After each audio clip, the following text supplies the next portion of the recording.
Good morning everyone, welcome to Pioneer Convent School. हमारा chapter चल रहा है 11th class psychology human development. कल हमने स्टडी किया था ग्रोथ एंड डेवलपमेंट में डिफरेंस, और आज हम स्टडी करेंगे कि फैक्टर्स अफेक्टिंग डेवलपमेंट, कौन कौन से फैक्टर्स हैं जो हमारी डेवलपमेंट पे इफ़ेक्ट डालते हैं। So very evidently there are two main factors जो कि हर टॉपिक में आता है, हेरिडिटी एंड एनवायरनमेंट। जब हमने इंटेलिजेंस स्टडी किया था तो उसमें भी ये स्टडी किया था कि इंटेलिजेंस को हेरिडिटी भी इफ़ेक्ट करती है, एनवायरनमेंट भी, जिसे कहा गया था नेचर एंड नर्चर। सेम वही टॉपिक है, ऑलमोस्ट वैसा ही यहाँ पे, कि हमारी डेवलपमेंट पे हेरिडिटी का इफ़ेक्ट होता है और एनवायरनमेंट का भी इफ़ेक्ट होता है। Now heredity, as you know, the qualities, the traits which we get from the parents, grandparents और ancestors। और हेरिडिटी में दो टॉपिक हमने स्टडी किए थे लास्ट चैप्टर में, जीनोटाइप एंड फिनोटाइप। एक बार रिपीट कर देते हैं। फिनोटाइप होते हैं वो फिजिकल फीचर्स जो विजिबल हैं, जैसे कि हाइट, आइज़ का कलर, स्किन का कलर, हेयर का कलर, तो ये फिनोटाइप हो जाता है। जीनोटाइप होते हैं हमारे साइकोलॉजिकल एट्रीब्यूट्स, हमारी नेचर, हमारा इमोशनल कंट्रोल, हमारी मतलब कि कॉग्निटिव इंटेलिजेंस, जिसे हम जीनोटाइप में काउंट करते हैं। तो जीनोटाइप और फिनोटाइप दोनों मिलके बनाते हैं हेरिडिटी। और सेकंड नंबर पे इफ़ेक्ट डालता है डेवलपमेंट के ऊपर, दैट इज़ एनवायरनमेंट। तो हेरिडिटी और एनवायरनमेंट का क्या रिलेशन रहता है इफ़ेक्ट पे, हमारी डेवलपमेंट पे, that we have to study.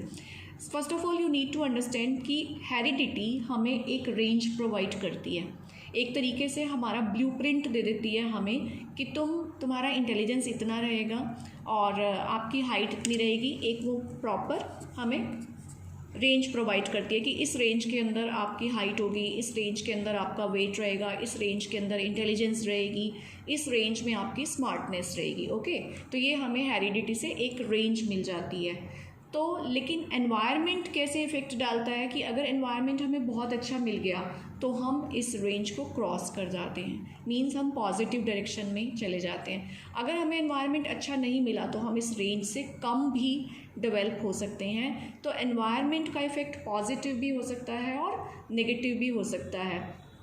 अब मान लो किसी पेरेंट्स को स्कूल जाने का चांस नहीं मिला ड्यू टू इकोनॉमिक सर्कमस्टांसिस, या किसी भी सर्कमस्टांसिस की वजह से पेरेंट्स स्कूल नहीं जा पाए, तो ऐसा नहीं है कि अब आगे उनका बच्चा भी कभी स्कूल नहीं जाएगा। That depends on the environment, कि उसको अच्छा एनवायरनमेंट मिलेगा, उसको स्कूलिंग अच्छी मिलेगी तो डेफिनेटली वो इस रेंज को क्रॉस कर जाएगा। तो डेवलपमेंट के ऊपर एनवायरनमेंट का जो इफ़ेक्ट होता है उस पर एक मॉडल दिया था यूरी ब्रॉनफर्ड-ब्रीनर्स ने, और इन्होंने इस मॉडल को कैसे डिफ़ाइन किया है we will study it now. Environment के लिए सबसे पहले सैंड्रा स्कार ने एक डेफिनेशन दिया था कि parents try to give same or better environment to their children. Parents अपने बच्चों को या तो सेम या फिर एक उससे बेटर एनवायरनमेंट देने की ट्राई करते हैं। फॉर एग्जांपल, कोई पेरेंट्स लाइक एक्टिंग फील्ड में है तो वो ये ट्राई करते हैं कि मेरे बच्चे को भी एक्टिंग का एनवायरनमेंट मिले, वो एक्टिंग कर सके, तो उसके लिए वो बेटर एक्टिंग स्कूल सर्च करते हैं। कुछ पेरेंट्स अगर म्यूज़िक के फील्ड से रिलेटेड हैं तो वो अपने बच्चे को अच्छे म्यूज़िकल इंस्ट्रूमेंट बचपन से ही ला के देना स्टार्ट करते हैं कि पहले इंटरेस्ट डेवलप होगा, फिर एप्टीट्यूड होगा, तो फिर उसका इंटेलिजेंस डेवलप होगा। सिमिलरली कई पेरेंट्स बुक्स पढ़ने के बहुत शौकीन होते हैं तो उन्हें वो बच्चों को बचपन से ही स्टोरी बुक्स देना स्टार्ट करते हैं, क्योंकि उनका माइंडसेट है कि जितना ज़्यादा ये बुक्स पढ़ेगा इसके कॉग्निटिव स्किल्स इंप्रूव होंगी, इसकी सोशल और इमोशनल वैल्यूज़ इंक्रीज़ होंगी। तो जो पेरेंट्स के पास एनवायरनमेंट होता है, अकॉर्डिंग टू सैंड्रा स्कार, वो अपने बच्चों को देने की ट्राई करते हैं। उसके बाद हम मॉडल स्टडी करेंगे यूरी ब्रॉनफर्ड-ब्रीनर का। उन्होंने एक मॉडल दिया था। इस मॉडल के अकॉर्डिंग उन्होंने कहा कि ये एक चाइल्ड है, ठीक है, तो इसके आसपास जो सर्कल्स हैं वो सारा इसका सोशल सिस्टम है कि कैसे कैसे ये किस किस सर्कल में कितना इवॉल्व होता है। तो फर्स्ट जो सर्कल है उसके सबसे पास वाला, दैट इज़ माइक्रो। अब माइक्रो में इमीडिएट सर्कल को हम काउंट करते हैं, जैसे कि उसके पेरेंट्स, क्योंकि सबसे ज़्यादा बच्चे के क्लोज कौन है, उसके पेरेंट्स हैं, फिर उसके नेबर्स हैं। तो बच्चे के ऊपर सबसे ज़्यादा इफ़ेक्ट जो आता है वो अपने पेरेंट्स का आता है। उनकी पेरेंटिंग स्टाइल कैसा है, उनका होम एटमॉस्फेयर कैसा है और उनका नेबरहुड एनवायरनमेंट कैसा है, उस सब का इफ़ेक्ट बच्चे की डेवलपमेंट पे आएगा। डेवलपमेंट का मतलब यहाँ पे फिजिकल ग्रोथ से नहीं है, उसका मेंटल ग्रोथ, उसका सोशल ग्रोथ, उसका इमोशनल ग्रोथ, उन सब चीज़ों से है कि उसका जो सबसे ज़्यादा इफेक्ट आएगा वो नियर सर्कल का आएगा, that is of parents and neighbours. अब मान लो किसी के पेरेंट्स बहुत एडुकेटेड हैं, नेबरहुड बहुत अच्छा है, एडुकेटेड लोग रहते हैं, तो बच्चे के ऊपर वो चीज़ें इफेक्ट डालेंगी। और अगर किसी का इलिटरेट एटमॉस्फेयर है तो बच्चा वैसी ही लैंग्वेज सीखेगा जो उसके आसपास के लोग यूज़ करते हैं। सेकेंड नंबर पे हमारा सिस्टम आता है मेसो सिस्टम। इसका मीनिंग होता है relation between the social agents. तो सोशल एजेंट्स अभी तक हमने बच्चे के कौन से देखे हैं, एक उसके पेरेंट्स और एक उसके नेबर। अब इस सिस्टम में वो थिंग्स आएंगी, मीन्स कि सोशल एजेंट्स, उसके घर में जो लोग हैं, पेरेंट्स हैं, उनके बीच में रिलेशन कैसा है। अगर पेरेंट्स के बीच में रिलेशन बहुत अच्छा है, सपोर्टिव है, कूल एंड काम है, तो बच्चे के डेवलपमेंट में क्या इफेक्ट आएगा कि वो बच्चा भी बहुत कूल एंड काम डेवलप होगा, फियरलेस होगा। लेकिन अगर उनके घर का एटमॉस्फेयर फाइटिंग है, एग्रेशन है, वहाँ पे वॉयलेंस है, तो डेफिनेटली उसका बच्चे की डेवलपमेंट पे नेगेटिव इफेक्ट होगा। And same thing relation with the neighbours भी है कि पेरेंट्स का नेबर्स के साथ कैसा रिलेशनशिप है। अगर वो बहुत वॉयलेंट हैं तो वो बच्चे को नेगेटिवली इफेक्ट करेगा, और अगर उनके रिलेशंस बहुत सपोर्टिव हैं तो बच्चा बहुत अच्छे से सोशलाइज करना सीखेगा। तो हमारा जो मेसो सिस्टम है, it talks about relation between the social agents.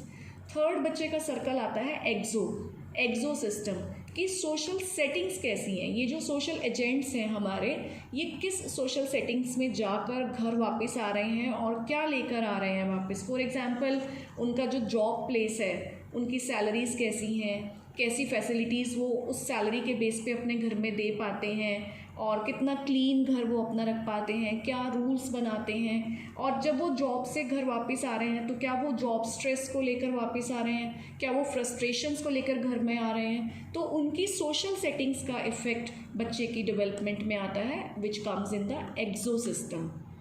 Next है मैक्रो सिस्टम।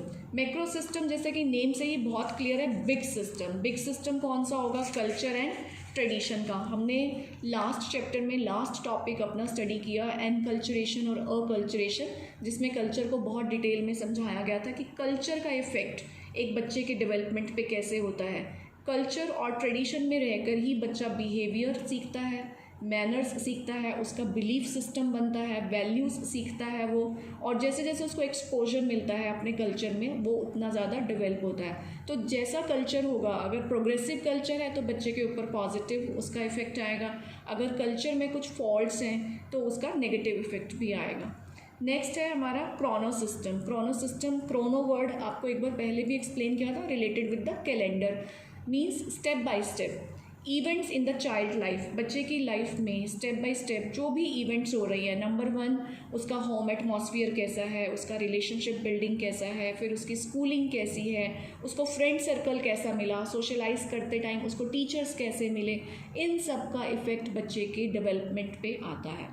तो अभी हमने स्टडी किया है कि एक बच्चे की डेवलपमेंट पे, एक इंडिविजुअल की डेवलपमेंट पे कौन कौन सी चीज़ें इफेक्ट डालती हैं। Let's revise. नंबर 1 हेरिडिटी, कि पेरेंट्स से जो जेनेटिकल स्ट्रक्चर मिला है वो बच्चे के डेवलपमेंट पे, जनरली फिजिकल ग्रोथ पे इफ़ेक्ट करता है। और जो एनवायरनमेंट होता है वो बच्चे की डेवलपमेंट पे कैसे इफ़ेक्ट डालता है, जो उसका इमीडिएट सर्कल है, उसका relationship with the parents, relationship with the neighbours, parents का आपस में रिलेशनशिप कैसा है, पेरेंट्स का नेबर के साथ रिलेशनशिप, पेरेंट्स की जॉब सेटिंग्स में, आउटर सोशल सर्कल में एक दूसरे के साथ कैसा रिलेशंस है, इन सब का इफ़ेक्ट बच्चे की डेवलपमेंट पे आता है। प्लस कल्चर का, और बच्चे की चाइल्ड में जो क्रोनोलॉजिकल इवेंट्स चल रही हैं, उसकी स्कूलिंग, उसका एजुकेशन, फ्रेंड सर्कल डेवलपमेंट, उसका भी इफ़ेक्ट एक चाइल्ड की, एक इंडिविजुअल की डेवलपमेंट पे रहता है। सो these were the factors affecting development, and see you in the next video with the next topic. Have a good day.